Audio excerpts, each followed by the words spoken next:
Hello, everyone. Welcome to another episode of Live with Littledata. We had a break last week for Easter, but we're pleased to be back and joined today with Justin Buckley from the ATTN Agency. Welcome, Justin. How you doing? Yeah, thank you. Great. Thanks for having me on the show. Well, thank you for getting up early. In Northern California, it's still Yeah. It's pretty early here. I don't think anybody's awake out here yet, but we're no. I'm excited. Justin's also joining us from via Starlink, which so there's a bit of glitches. Yeah. You can blame satellites. Cool. So yeah, Justin's kind of really, we've had some interesting chats today and previously about the kind of modern world of marketing, the kind of gradual deprecation of cookies, the kind of other tactics that brands need to do into it. And I think it'd be quite good just to start with a sort of general picture of how you see it, of like, what are the challenges that brands face in making their online marketing effective, and what should they be paying attention to? I think that's a great question. I think it's a big question, and I think it's not really getting talked about a lot on a deep level. Fortunately, there's services like Littledata out there that solve the problem. The biggest problem in 2024, I think every channel is a little bit different, but ultimately it's the information that's coming through from marketing to the brand. This is starting with iOS 14, 15, 16, 17, and now expanding into cookie deprecation on Google side, which already happened. Firefox and Safari, but this stuff has real consequences for brands when they're losing the data that we've been accustomed to over the past 10 years or 20 years, where we've been able to have such a fine-tooth comb perspective of who our customers are and how they're moving across the internet. And now a lot of that is getting pulled back. So, I mean, that is 100% the biggest issue facing online businesses. But I'd say that it's more complicated by the fact that I don't think it's getting the focus that it needs, or the action, people actually preparing for a lot of this stuff that's happening in advance. So I mean, that's it. Just coupling the fact that it's happening is that we're kind of walking into it with blinders on and not doing anything about it until it already happens. And you made a really interesting analogy about kind of what happened in 2022 with iOS 14, that a lot of people, again, like there was a lot of people, experts maybe and stuff, talking about this for 6 months before. Everyone was like, yeah, I'll just carry on as usual. And then suddenly people's ad performance dropped off a cliff and they were like, what happened? Well, it was signposted. 100%.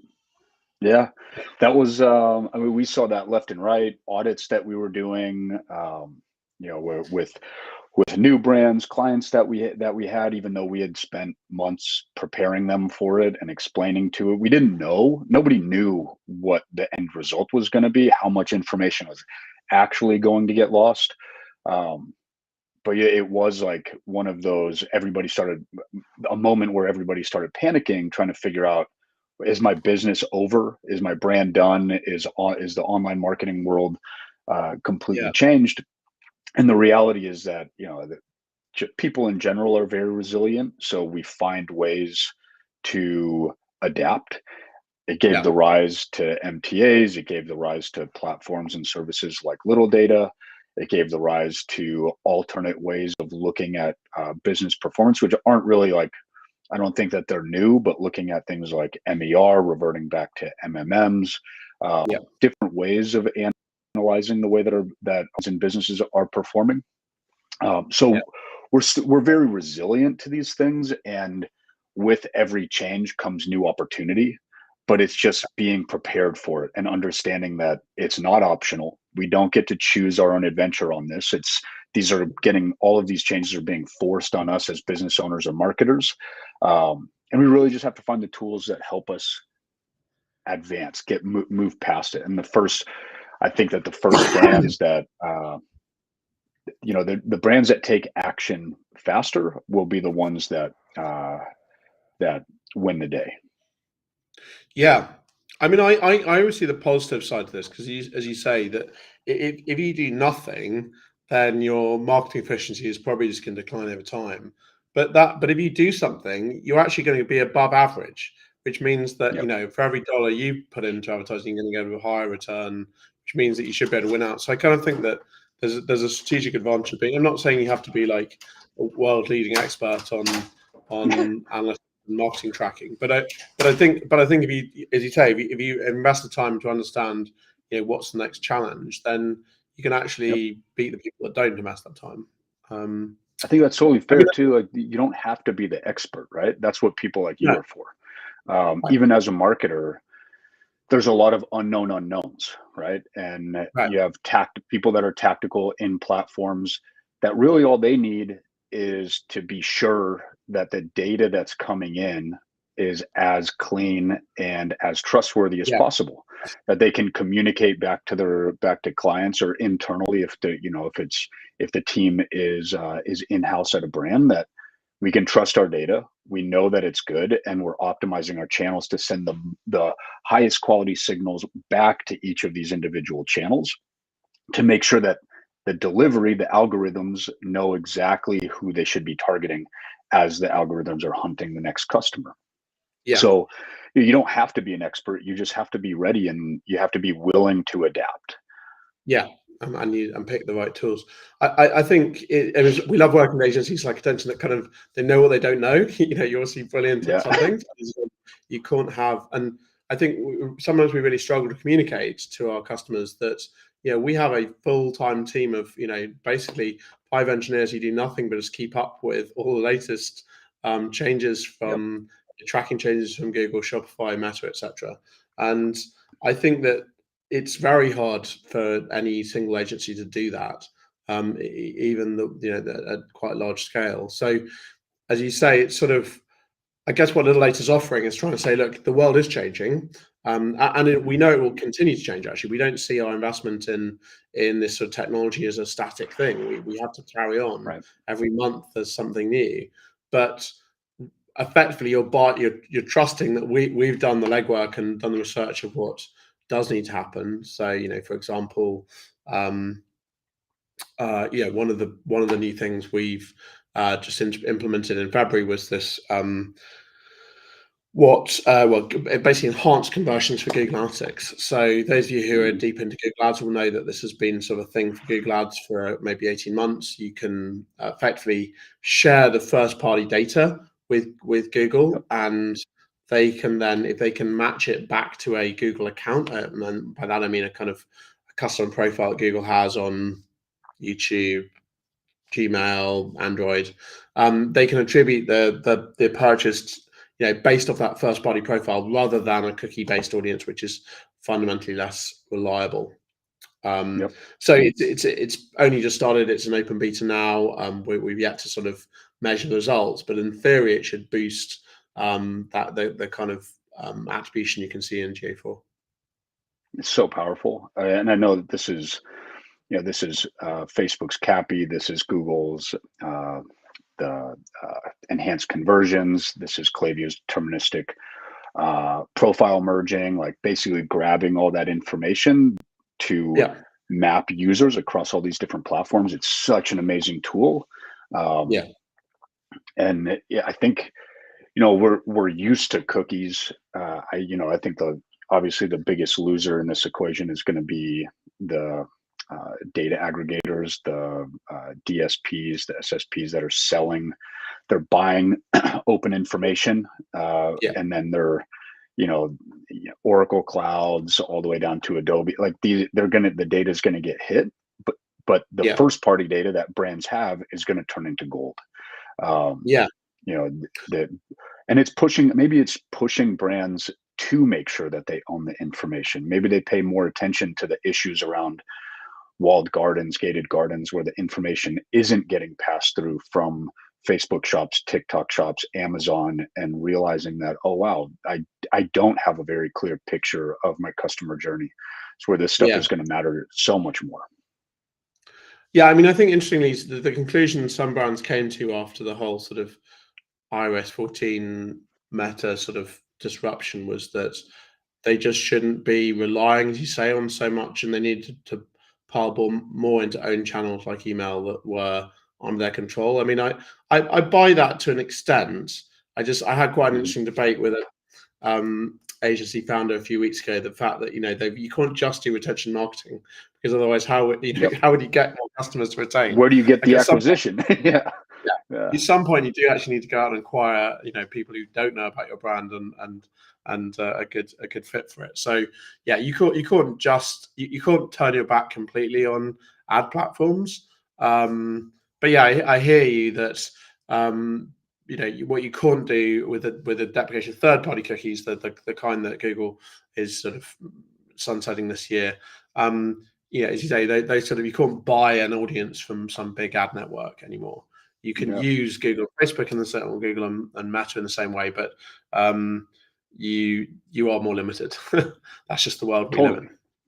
Yeah, we're more limited, but we're also, I think, a lot of this is giving rise to two things. One is a revised view or revised execution on old school marketing tactics like direct mail. So we have a close relationship with the team over at Postpilot, where they're bringing the information back from, like, basically, where are we delivering mail to? We can track that. We can track the delivery to the address and then attribute that to the purchase. So we're seeing whether payment method or shipping is the same. Connected TV, where you're seeing like a rise in connected TV distribution. A lot of it coming from, well, we're not relying only on Meta. And I think that was a lot of that had to do with the change in iOS 14 and how Apple let apps track. And now with Google with cookie deprecation, a lot of things are just opening up wider. But I also think it's allowing for those old school I guess it's less reliance on what the platforms are telling you what your data is, and more actual business fundamentals. Like, I'm not going to only trust Meta. I'm not going to only trust Google, what it's reporting back to me. I need to use those platforms to optimize delivery, but I really need to look at the business fundamentals and am I going the right way? Am I going, are the tactics delivering the results I'm looking for? Yeah. I mean, as Littledata, we have a little bit of foot in both camps, because we're big boosters for Google Analytics itself, and actually that'd be interesting to talk more about that in a moment. But and that's all about actually being able to doing multi-channel attribution and figuring out across all the different tactics what's paying off. But we're also about sending the data. It's exactly the same customer event data into the end marketing channel so that you can better retarget there. And I just think it's the same accurate data for two different use cases. In one case, it's about measurement and understanding what's doing. In the other case, it's about actually smart audience building and being able to use tactics, for example, like lookalike audiences or retargeting people who've abandoned cart and wanted with that specific product.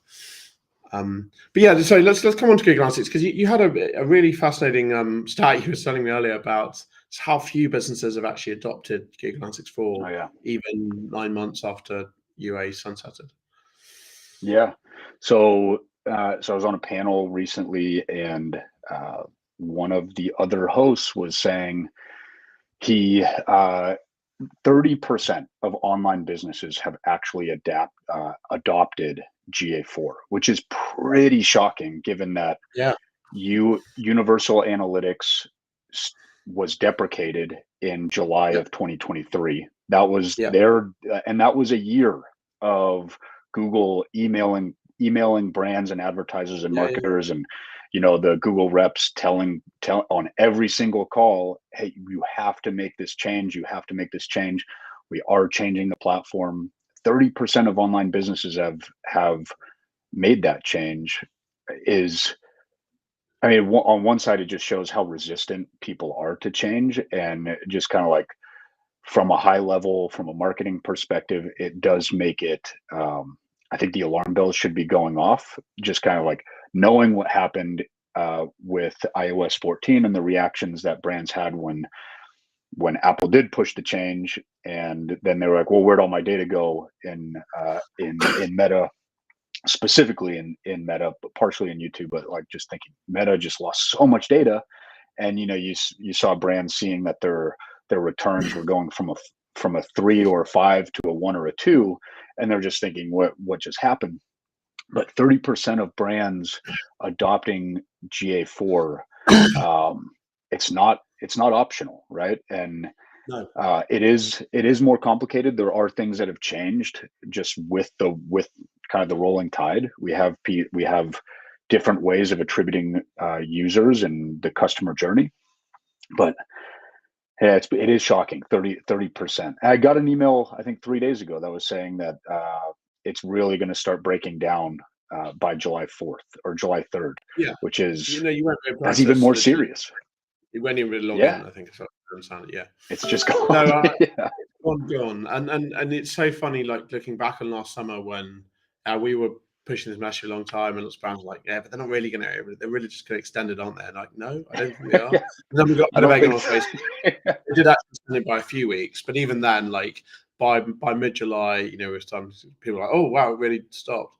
Yep. And my perspective is that, okay, so in the Shopify world, I'm sure it's not as low as 30%, because I think Shopify's so Google channel does provide a fairly easy way to integrate with it. But what we see is that a lot of brands kind of like, they just set that up. They're like, we're done here, move on, nothing to see. And then actually, like 6 months on, they're actually starting to try and to dig into Google Analytics 4. And what they find is that the data's a pile of CRAP. It doesn't, it doesn't, they can't link it all together. They can't get any meaningful reports.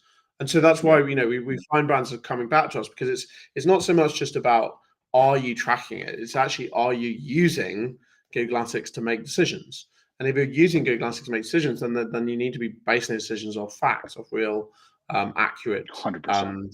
metrics. And that's what Littledata is all about. We help make sure that the revenue you see in Shopify absolutely matches the revenue you see in Google Analytics, and you can break it down in all the ways you'd want to. So I kind of think there was a bit of I think there's a bounce back, basically. I think there was an nadir in Q3 last year where a lot of brands are like, this is rubbish. We need to just go and, I don't know, either buy Triple Whale or something like that on the one hand, or kind of build our own reports from a data warehouse on the other hand. But in both cases, they're coming back and they're going, well, I need Google Analytics because it's so tightly tied in with the Google marketing platform and the ads, the audience are needing Google Ads, and frankly, the return on ad spend in Google Ads.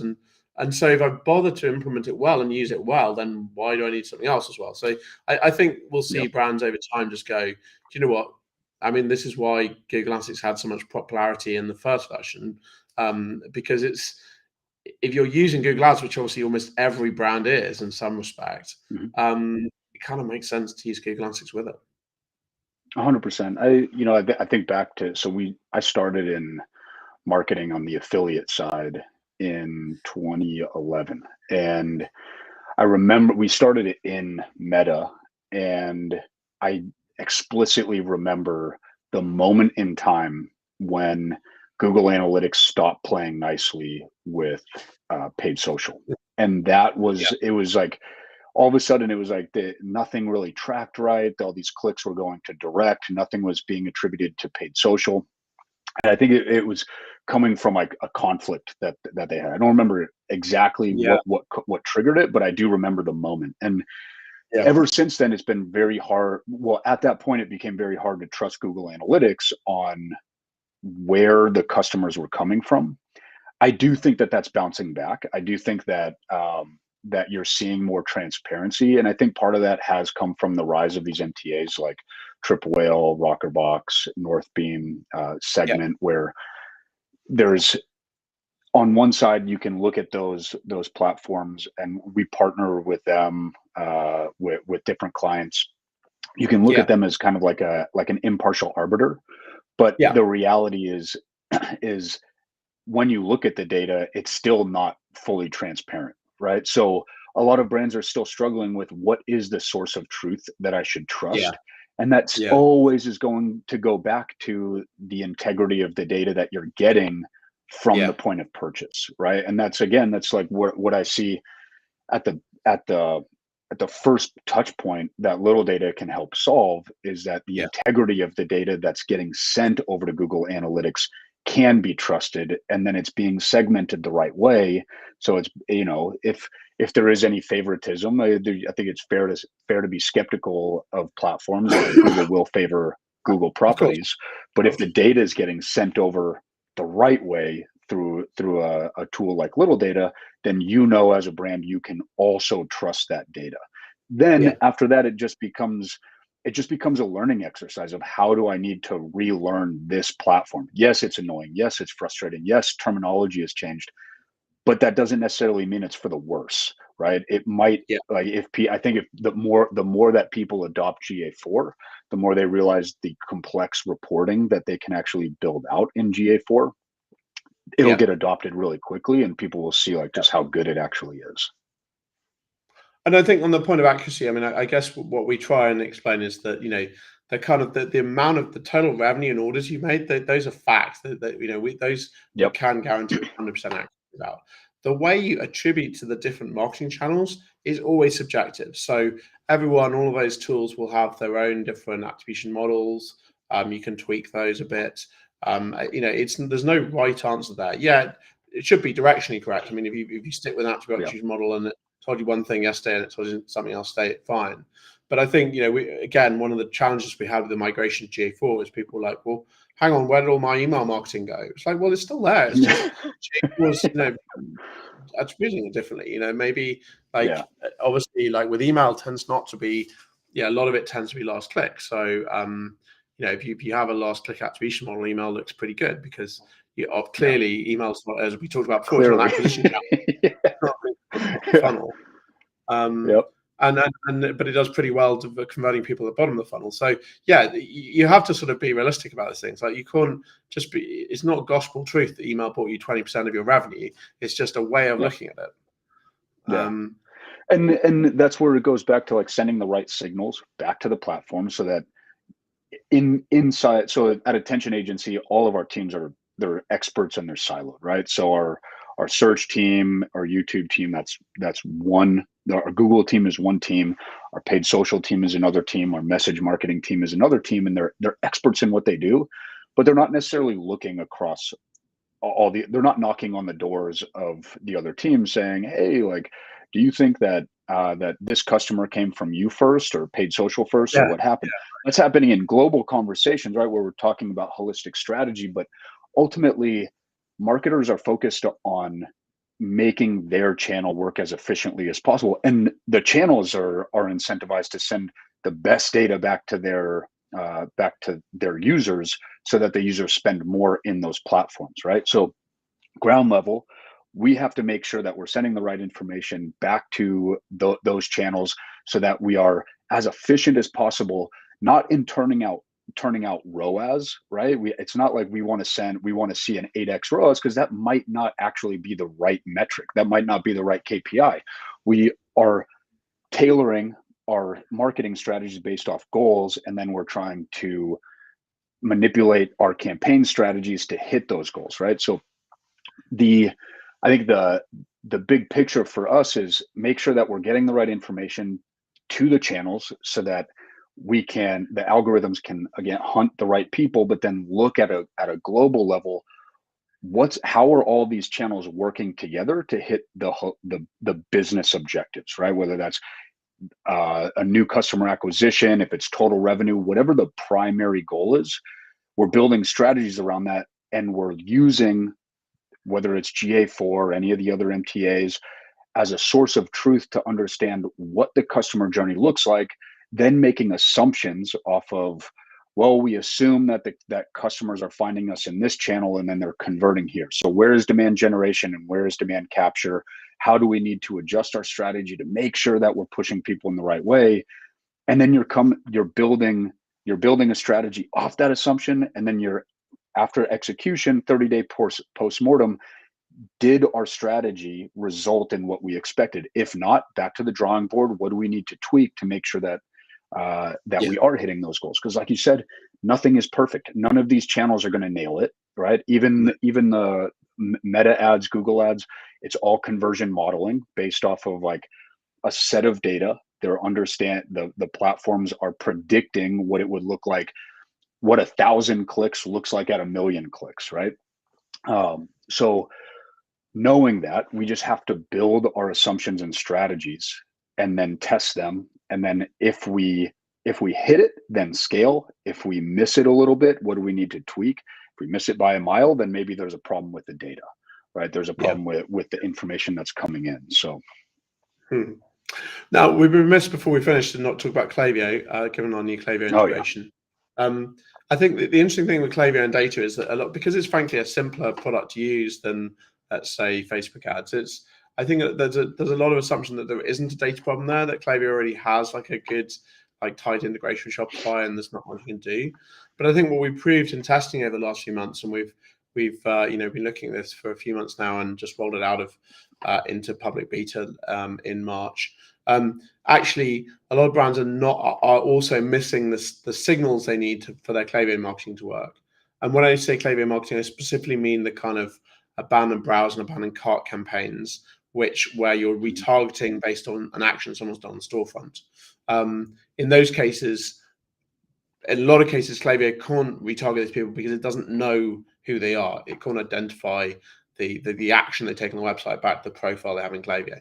And what Littledata is able to do with our server-side data connection is to basically boost the audiences that you can use by sort of 2 to 3x. I know potentially have started piloting this with some of your customers, but what's your general view on it? I know our team loves it. I think one of the things that they're really excited about is at the product level properties. So being able to dynamically retarget the specific products. It's just because more information is getting sent back, so it's coupling so much more data off of, like you said, there is the assumption that the information's already getting passed through, but it's so much cleaner. I know our team is building out some really fascinating use cases for specific for specific products within flows. So flows are triggering product views or abandoned carts, triggering specific products and the flows that you can build off that. So I know our team is really excited about this. Yeah, and one of the use cases that I went through with your team and highlighted with a few other brands we work with is sort of product categories. Like there was no good way previously to actually split a flow based on the product category they'd viewed or added to cart. And that's often, depending on the brand, but that can often be a very powerful way of getting better click through on the emails. I mean, obviously, if they bought a cat food, but you try and sell them dog food, like, of course they're not gonna click. But as you say, if you can make that email just super smart, and you only get one sort of chance at that, and really hone in on the product that they actually wanted to buy, then clearly you can get a higher uplift from a higher click through and attributed revenue to that flow. Absolutely. So but the more the audience is partly about attributes. Yeah, the more I feel like with everything in marketing, the more you can make something feel one-to-one versus one-to-many, the better the results will be. But the ability to take something from one-to-many, everybody's getting the exact same flow, everybody's getting the exact same campaign, and custom tailor it to what their journey looked like on the website, what products were they looking at, what products were they shopping for. You make it feel more like a one-to-one. You're bringing people in closer because you're making them feel more important. It's tailored to them. The communication feels more exclusive to them. So now I like you even more, right? I don't feel like I'm just another person in the crowd. You make me feel so important. So that's where I see a lot of this really coming in for our team and for our clients. Awesome. Well, I think that's all we've got time for today, but thank you very much for joining us. And awesome. I wish you much success with accurate data in 2024. Awesome. I appreciate you having me on.